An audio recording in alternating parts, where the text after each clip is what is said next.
Today on Rescue USA. Paradise Valley, Arizona is pummeled with a frightening flash flood, It almost looked like a river we were driving through on the fire truck. forcing a mother and daughter into a perilous situation. I was faced with something that I never thought would ever happen to me. Yeah, that is a river going on. I just thought, this is it. This is my fear, I'm gonna drown. And later, winter weather slams Ohio, and a guard dog named Frankie falls into freezing waters. I could tell it was frightened. It was paddling very fast, trying to do everything it could to get to me. Risking their lives to save yours, that's our first responders, all heart.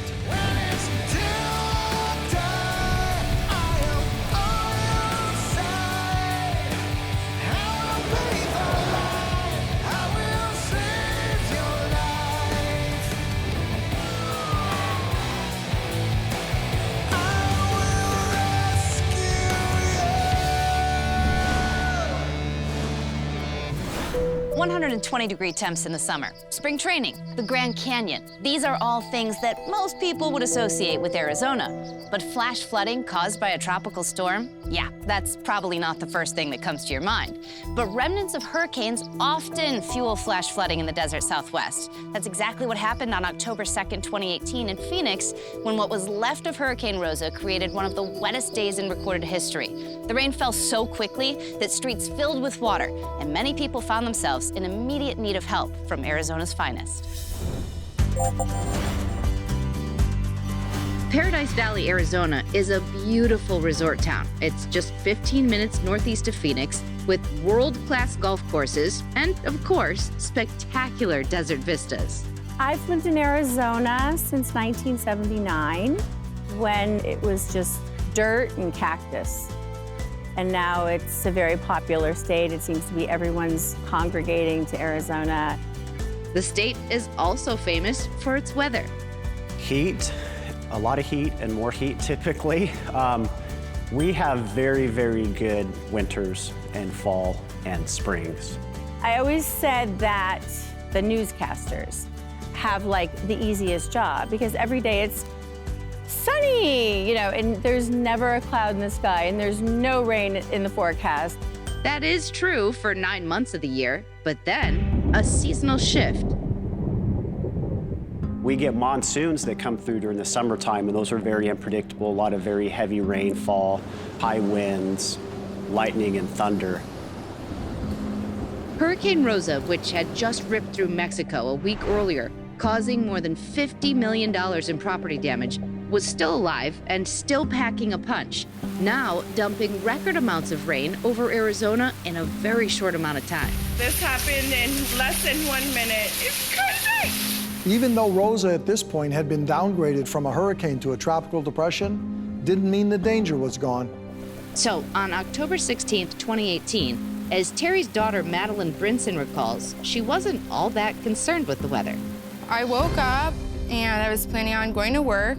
My mom was in the kitchen making coffee and watching the news. She had mentioned floodings and street closures. So we decided to leave an hour early.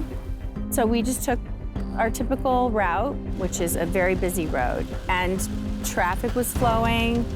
There were a few puddles here and there, and the next thing we knew, brakes were going, cars were starting to swerve. We had been driving around Paradise Valley and the Phoenix area all morning, and we were seeing that water was beginning to pool in certain areas, and we were getting a lot of water running in washes and across roadways. We knew at that point in time, when we saw the volume of water that was coming, that we were probably going to start to have some problems. What I saw when we turned the corner to pull up into my work was water, flooding. And I thought to myself, Mom, just keep going. All the other cars are going straight ahead. And my mom said, I don't think this is a good idea. And that is a river going on. People are trying to get through it, which is kind of nuts. All of a sudden, the car, literally, it was like it just lifted, like off the ground, and we're floating, and I no longer had control. Water is very powerful, Water moving at just 7 miles an hour has the same force per unit as an F5 tornado. It has the ability to move people, has the ability to move vehicles as well. All of a sudden, a huge bus just comes by, came this close to hitting our car. We're seeing all these other cars now, they're bottoming out and they're floating. I remember looking over at my mom, and the water started rising and rising. We just looked at each other and we just started panicking. I just thought, this is it. This is my fear. I'm gonna drown.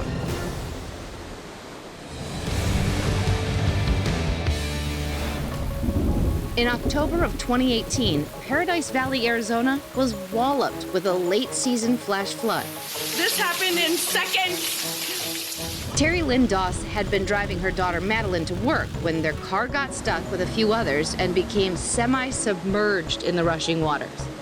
This is Tatum, just north of Shea. Yeah, that is a river going on. Making matters worse, Terry Lynn can't swim. We're sitting in the car and the water is all the way up now to my window. And we don't know what we're gonna do, and I can't swim. So I'm thinking, this is it. I'm gonna drown. Throughout Paradise Valley, officials had already started closing flooded roads, but that didn't stop the flood of calls coming in. In other parts of the country, 911 calls go directly into the fire department. But out here, all calls go through the Phoenix Fire Department's Regional Dispatch Center. We're one of the largest non-military communication centers in the country. We have more than 1 million telephone calls annually coming into the center. We probably had about 24 people on duty at the time, including myself, the lead dispatcher, and the supervisor. And all of us were busy taking in phone calls. It was all hands on deck, as the phrase goes. 911 operators are the first responders of the first responders.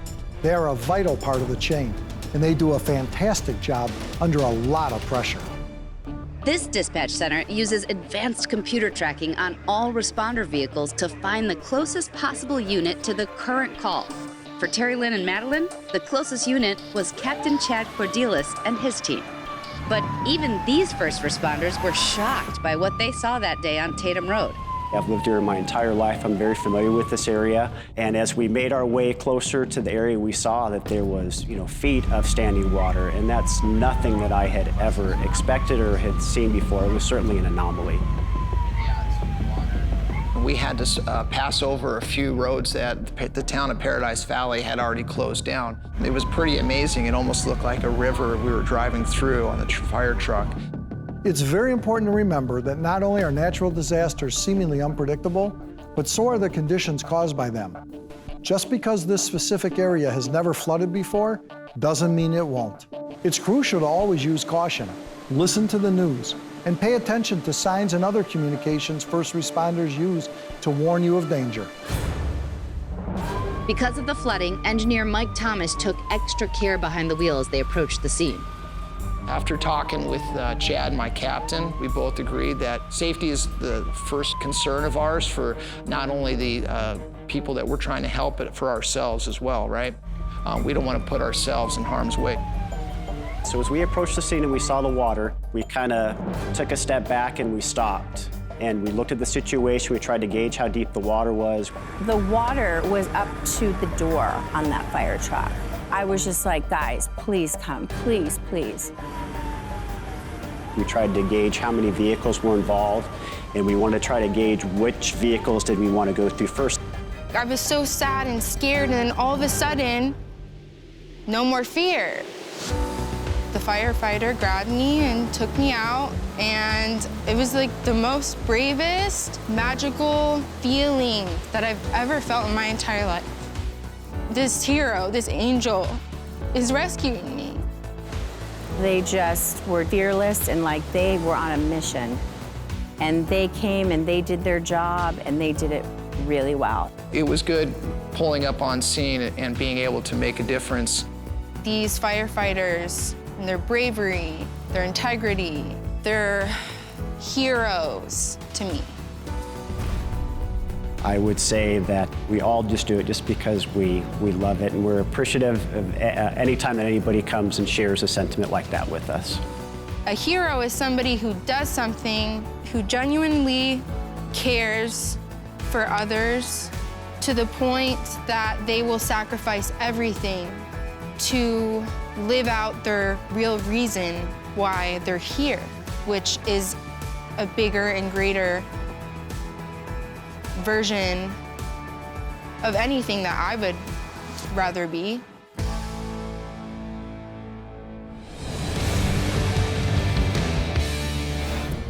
It's not easy keeping youngsters out of trouble. As parents, we've all been there, trying to shield our kids from all the dangers in the world. So what happens when that youngster is actually a 100-pound dog? Sure, you could tell it to sit or even stay, but stay out of danger? It's not always that simple. Luckily for one family in Ohio, when one of their worst fears came true, first responders were right there to jump in. Norton, Ohio is a small town of 12,000 people in the northern part of the state. Pastoral, peaceful, Americana. We have several large working farms still. We have a mix of newer allotments. It's just a nice, quiet little town. Well, I like it because it's kind of a mix between city and the country, because we have our animals and our children. I feel like they're pretty lucky to grow up with a hobby farm, but then we're also down the street from like a major shopping area. And although the winters are definitely snowy and cold, the people are friendly and warm. I know everybody that lives by us, and we all help each other out. Like, I actually had to borrow a bale of hay from the lady across the street yesterday. Jillian and her husband Sam, a firefighter in nearby Akron, are not only raising 3 young children, but dozens of animals on their farm, which includes a small pond that the ducks like to use when the weather permits. The latest addition to their family farm is a young dog named Frankie. That's short for Francine. The kids love Frankie. She's a big teddy bear. I think she thinks she's a sibling more than she's a dog. So sometimes I'll get her in the car for a school drop-off, and she cries when they get out of the car and run up the steps. She's getting too big for the back of my car, so I don't know how long we'll be able to keep doing that. But fun-loving Frankie is much more than a pet or a furry sibling. She's also a valuable worker. We got her for the purpose of protecting our farm, our livestock. We have a lot of predators, coyotes, raccoons, possum, and we were losing ducks and chickens. But their Great Pyrenees pup was a perfect solution. Frankie was the farm's protector until one winter day when she became the one who needed help. My husband was at work, and I dropped the kids off at school. I came home, and I usually do all my barn chores in the morning. The pond was just kind of covered with snow, so when I let Frankie out to let her run around, she ran across the pond. But I didn't know it until, I was calling for her and she wasn't coming, so then I looked over at the pond. After wandering onto the partially frozen pond, Frankie crashed through the surface and was struggling. The first thing that went through my mind was how I was going to get her out. I called everyone I could think of. I texted my neighbor Julie and asked her to bring her kayak down, and she came right away. We tried crushing the ice with the weight of the kayak to try and move it through the water, and tried to break it with the oar, and the oar snapped. With Frankie trying to stay above the surface of the icy water, Jillian realized she needed help. We called 911 for them to come out and help us because we knew we weren't going to be able to get out there. 911, what is your emergency? Jillian did the right thing because Frankie needed help fast. When someone or something is in danger, always call the professionals. They're trained for these types of rescues. With the weather that day and the water temperature, the dog had very limited time to survive in that water, so it was crucial that we got there as fast as we possibly could.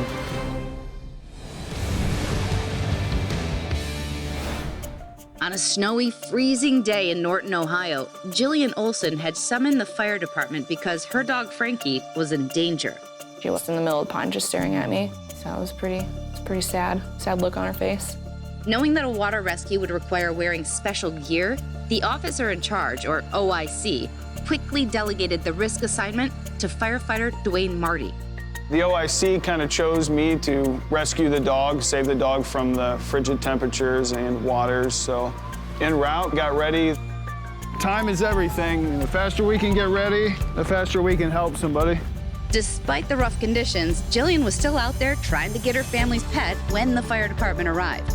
Once we arrived on the scene, my first concern was that the homeowner was on the ice in a canoe trying to get to the dog. So I immediately went to her, tried to assure her that we would take care of the situation. I was still like a third of the way out on the pond, so Chief Schultz came up and said, "You need to come back because we don't want to rescue you too." In our enthusiasm and desire to rescue our loved ones, whether human or animal, we sometimes throw caution to the wind. Jillian was at risk in an unstable kayak with heavy winter clothes on, and she did the right thing to get out of the water when the chief asked her to. And we just got there, obviously Frankie was hanging on a chunk of ice, looked very tired, about ready to give up and scared. Firefighter Marty was suited up, ready to go in the water. When he came out of the truck, he was ready to go to work. At that time, I went around the pond to figure out exactly how we were gonna pull him out.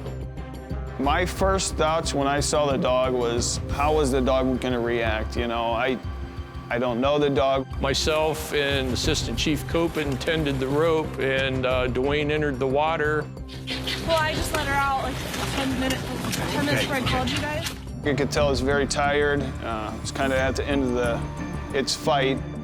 Whenever a rescue's on ice, it is impossible to tell how much weight that ice can sustain.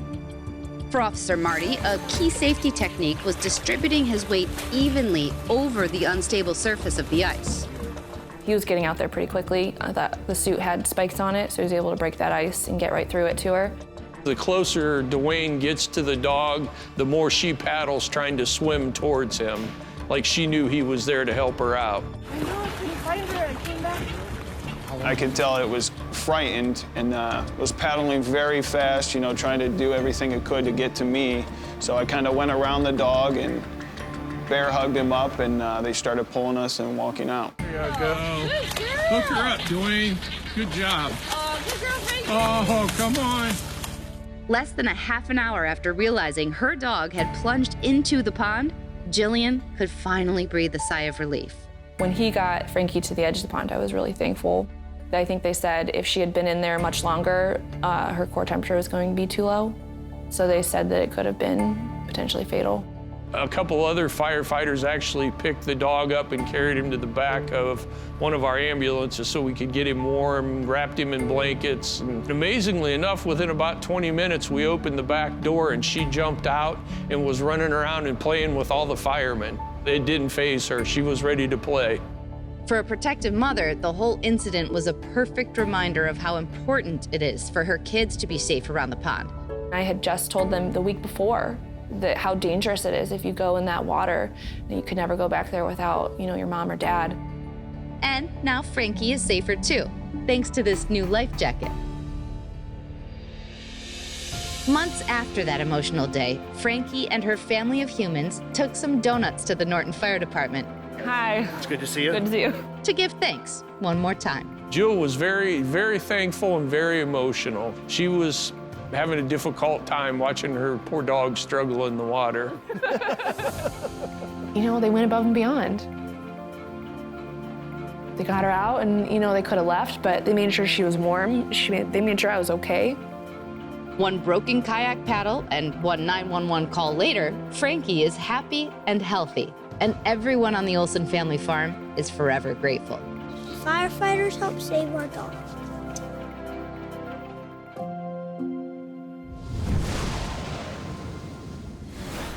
From a family in Arizona to the Olsens of Norton, Ohio, and from all of us, thank you to all of our courageous heroes. It's times like these when we're even more grateful for your service. Thanks so much for watching. I'm Ginger Z, and we'll see you next time.